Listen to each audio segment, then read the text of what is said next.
Alhamdulillah Alhamdulillah nahmaduhu wa nasta'inuhu wa nastaghfiruh wa na'udzu billahi min syururi anfusina wa min sayyiati a'malina may yahdihillahu fala mudilla lahu wa may yudlil falan tajida lahu waliyyan mursyida. Asyhadu an la ilaha illallah wahdahu la syarikalah wa asyhadu anna Muhammadan abduhu wa rasuluhu wa la nabiyya ba'd. Allahumma salli wa sallim ala hadzal nabiyil karim Sayyidina Muhammadin wa ala alihi wa ashabihi wa mawala, amma ba'd. Ya ayyuhal hadirun, usikum wa iyaya bitaqwallah, faqad fazal muttaqun. Qad qala Allah Ta'ala fi kitabihil aziz, a'udzu billahi minasy syaithanir rajim. Bismillahirrahmanirrahim. Utlu ma uhiya ilaika minal kitab wa aqimis salat innas salata tanha 'anil fahsya'i wal munkar wa la dzikrullahi akbar wallahu la wa la dzikrullahu akbar wallahu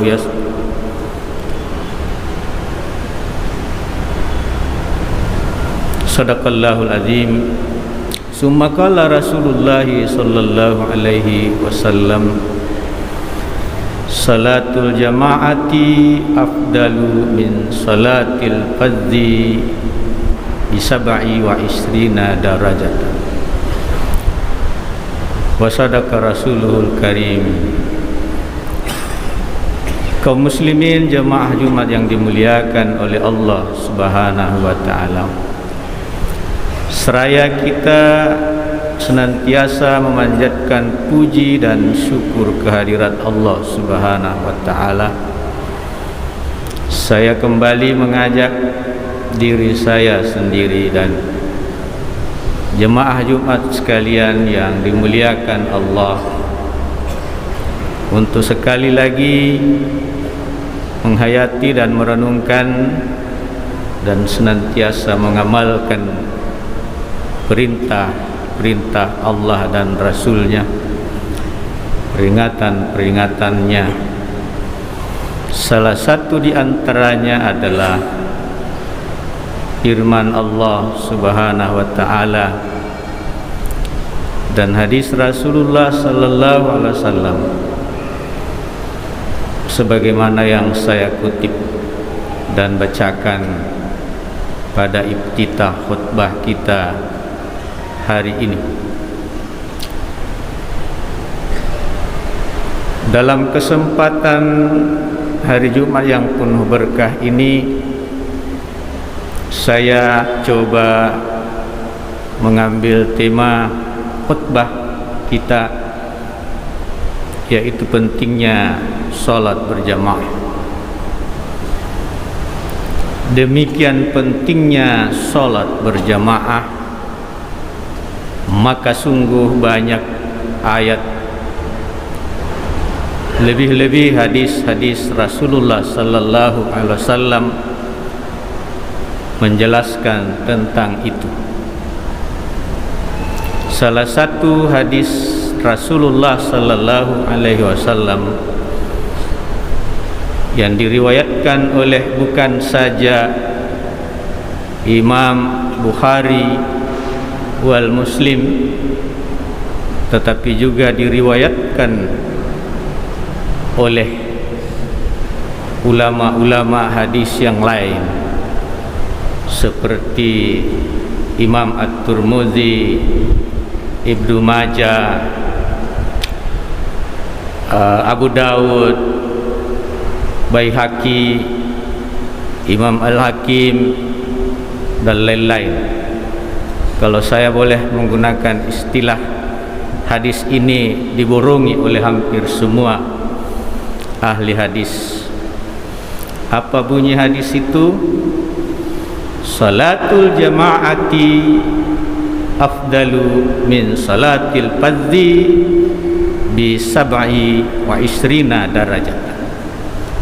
Bahwa salat berjamaah itu lebih utama 27 derajat dibanding dengan salat sendirian. Jumhur ulama sepakat bahwa hadis ini menjelaskan hukum daripada salat jemaah dalam kategori sunnah muakkadah. Ulama fikih kita menjelaskan sunnah muakkadah itu hampir-hampir saja wajib. Tapi meskipun menggunakan hampir-hampir saja, tetap saja hukumnya sunnat alias tidak wajib. Tetapi dari kata hampir-hampir saja wajib itu menunjukkan betapa pentingnya salat berjamaah itu, dan nanti akan kita jelaskan dalam berbagai pendekatan. Jemaah yang dimuliakan oleh Allah Subhanahu wa taala, tetapi ada pendapat bahwa salat Jumat atau menganggap salat berjamaah itu, maksud saya, justru wajib. Dalilnya, andai kata umatku tahu rahasia di balik salat berjamaah, khususnya salat Isya, maka orang buta, orang lumpuh akan merangkak menuju masjid. Di riwayat lain diceritakan bahwa Rasulullah suatu ketika menjelang memasuki waktu salat, beliau berkata setelah menoleh ke kanan dan ke kiri, ke belakang, banyak sahabat yang tidak hadir. Sahabat, tokoh-tokoh penting, tokoh panutan, tokoh teladan. Melihat keadaan itu, Rasulullah berkata, andai saja ada yang menggantikan aku sebagai imam saat ini, maka akan aku datangi rumah-rumah mereka dan akan kubakar. Walaupun kita tidak temukan penjelasan apakah betul Rasulullah bakar rumah-rumah sahabat. Yang pasti bahwa ucapan ini dilontarkan oleh beliau karena yang tidak hadir pada saat itu justru tokoh-tokoh panutan. Tokoh-tokoh panutan adalah sahabat yang dianggap sebagai mubalik semua, para ustaz, para asatis yang seharusnya tampil di depan sebagai panutan. Jadi bukan mubalik yang masjid di masjid sudah azan masih nongkrong di warung kopi, seperti orang yang tidak menyandang predikat sebagai mubalik. Jemaah yang dimuliakan oleh Allah Subhanahu wa taala, kita tidak usah berdebat di situ wajib sunnahnya. Yang pasti dalilnya sudah saya paparkan. Salah satu di antaranya, la salata li jaril masjidi illa fil masjid. Tiada salat bagi orang yang bertetangga dengan masjid kecuali ia salat di masjid. Ini antara lain dalil yang mewajibkan salat berjamaah. Tapi hadis itu tadi yang pertama menetapkan sunnah muakkadah dari kata-kata lebih afdal. Jadi disebut lebih afdal daripada salat sendiri. Artinya tidak menganggap wajib, dan jumhur ulama mainstream, ulama mayoritas menganggap sunnah muakkadah, tetapi ada sekelompok ulama ustaz mewajibkannya. Tetapi meskipun diwajibkannya, tentu dalam situasi terpaksa dan daruriyah, bolehlah salat di rumahnya. Tentu harus ada alasan dalam segala hal. Jika ada kondisi daruriyah, tentu tidak bisa dipaksakan, termasuk misalnya sakit, hujan, musafir, Itu juga dijelaskan dalam hadis rawahul Abu Daud. Jemaah yang dimuliakan oleh Allah Subhanahu wa taala. Bukan berarti tidak penting kita memburu pahala, bahkan menghitung-hitung pahala. Tetapi yang tidak kalah pentingnya, apa sih efek atau dampak sosial dari salat jamaah itu? Yang pasti bahwa masjid, jika kita baca dari berbagai penjelasan ulama, apa fungsi masjid selain tempat salat? Ternyata masjid adalah tempat atau forum konferensi internasional. Di sana kita bisa berkenalan dengan orang-orang asing yang tidak sekampung, tidak sedaerah. Boleh jadi ada yang berasal dari negara lain, daerah lain, kabupaten lain, tetapi karena rutin bertemu di situ, maka terjalinlah silaturahim di antara para jemaah. Jemaah yang dimuliakan oleh Allah Subhanahu wa taala. Salah satu hikmah dari salat berjamaah di masjid ialah bahwa kadangkala di masjid bertambah kenalan, bertambah sahabat, bahkan di masjid kita mendapat pintu rezeki. Sebagai seorang pengusaha misalnya, bahkan pekerja sosial misalnya, bisa saja di masjid mendapatkan rezeki. Di sana terjadi transaksi antara pengusaha dengan pengusaha yang lain, antara investor dengan pedagang dan lain sebagainya. Bisa saja terjadi deal-deal di masjid itu.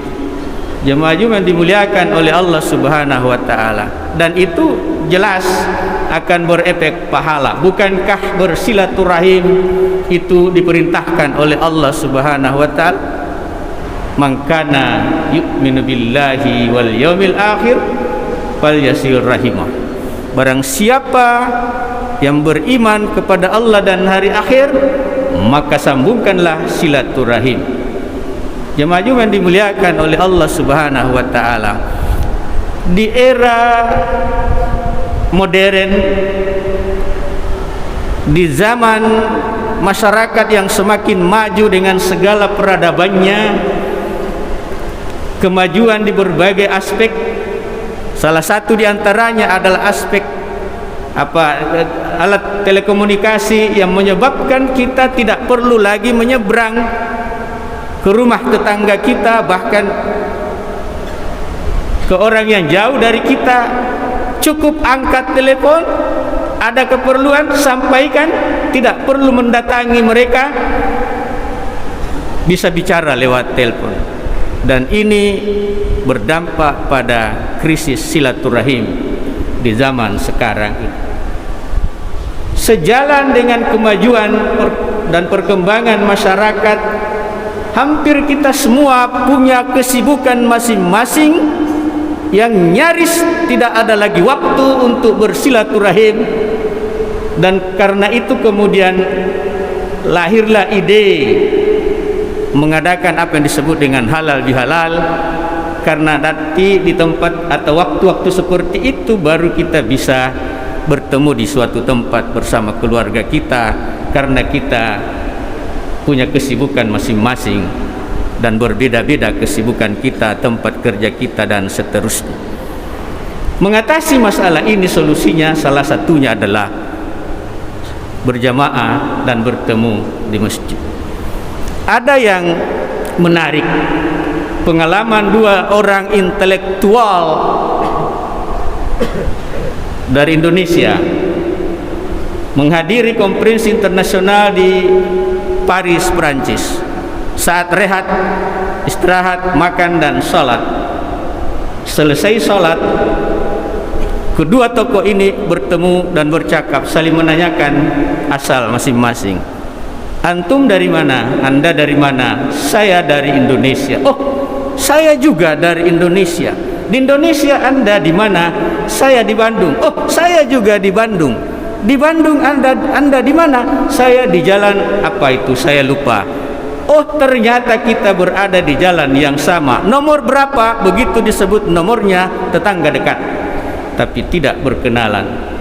Di mana berkenalan? Di sebuah masjid, di sela-sela kegiatan konferensi internasional. Jemaah yang dimuliakan oleh Allah Subhanahu wa taala. Sungguh terlalu banyak hikmah di balik salatul jamaah itu. Oleh karena itu Nabi mengafdalkan, Nabi mensunnah muakkadkan, bahkan ada ulama yang mewajibkannya. Rahasianya salah satu di antaranya itulah tadi, bahwa di masjid kita bisa berkenalan dengan sekian banyak orang, bahkan bisa menjadi seperti saudara, seperti yang pernah kami alami di Masjid Agung selama beberapa tahun di sana. Di sana semua urban, dari Jeneponto, dari Sinjai, dari Bantaing, dari Makassar, dari Goa, dan dari berbagai provinsi.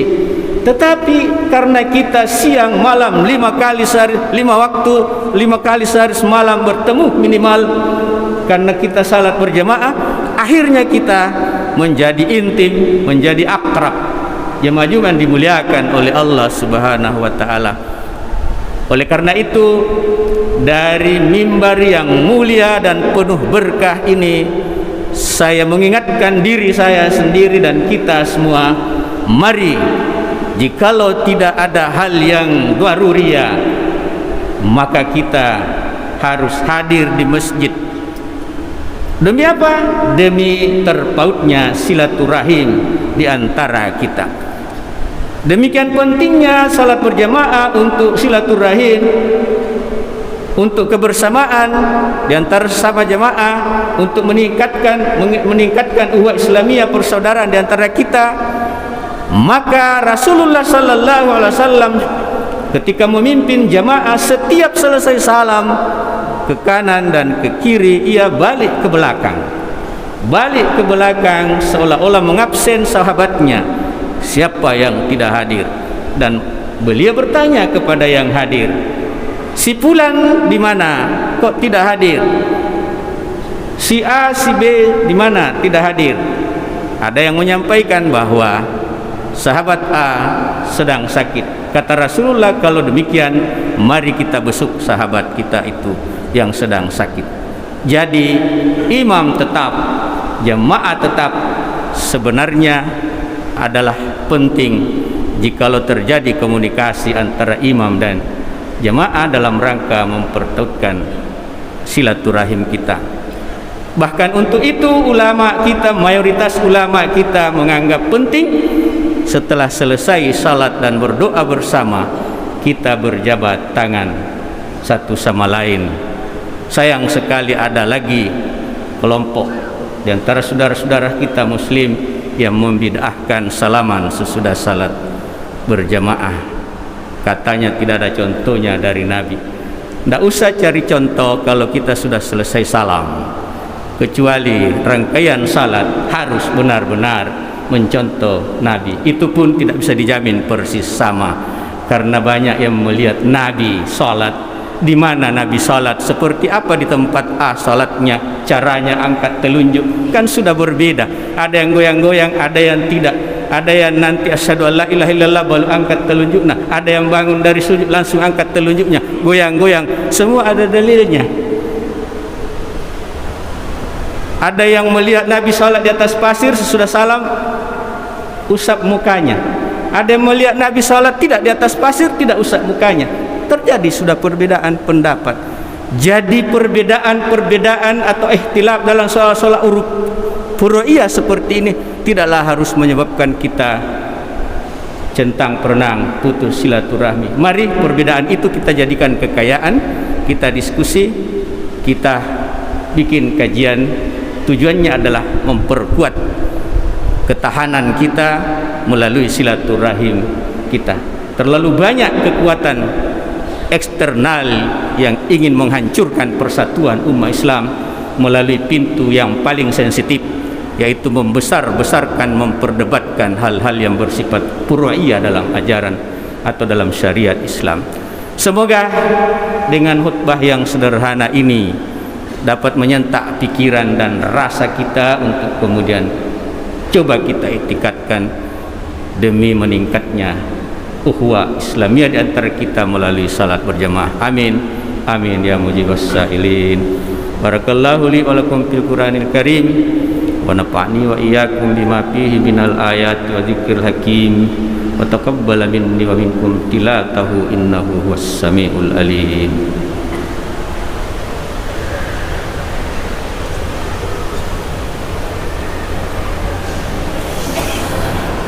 Alhamdulillahilladzi arsala rasulahu bil huda wa dinil haqq lidzurhirahu 'alad dini kullihi wa kafa billahi syahida. Asyhadu an la ilaha illallah wahdahu la syarikalah wa asyhadu anna Muhammadan abduhu wa rasuluh. Allahumma salli ala sayidina Muhammad wa ala alihi wa ashabihi ajma'in. Ma'asyiral muslimin, ittaqullaha wa kunu ma'as sadiqin. Kama qala ta'ala ya ayyuhalladzina amanu taqullaha haqqa tuqatih wa la tamutunna illa wa antum muslimun. Wa'lamu annallaha wa malaikatahu yusalluna 'alan nabi ya ayyuhalladzina amanu sallu 'alaihi wa sallimu taslima. Allahumma ighfir lil mu'minina wal mu'minat wal muslimina wal muslimatil ahya'i minhum wal amwat. Allahumma rabbana la tuzigh qulubana ba'da idh hadaitana wa hab lana min ladunka rahmah innaka antal wahhab. Allahumma ighfir lana dzunubana wa liwalidayna warhamhuma kama rabbayana shighar. Allahumma arinal haqqa haqqa warzuqna ittiba'ah wa arinal batila batila warzuqna ijtinab. Rabbana atina fid dunya hasanah wa fil akhirati hasanatan wa qina azabannar. Ibadallah, innallaha ya'murukum bil 'adli wal ihsan wa ita'i dzil qurba wa yanha 'anil fahsya'i wal munkar wa la dzikrullahi akbar wallahu ya'lamu ma tasna'un. Summa hayya 'alas salah.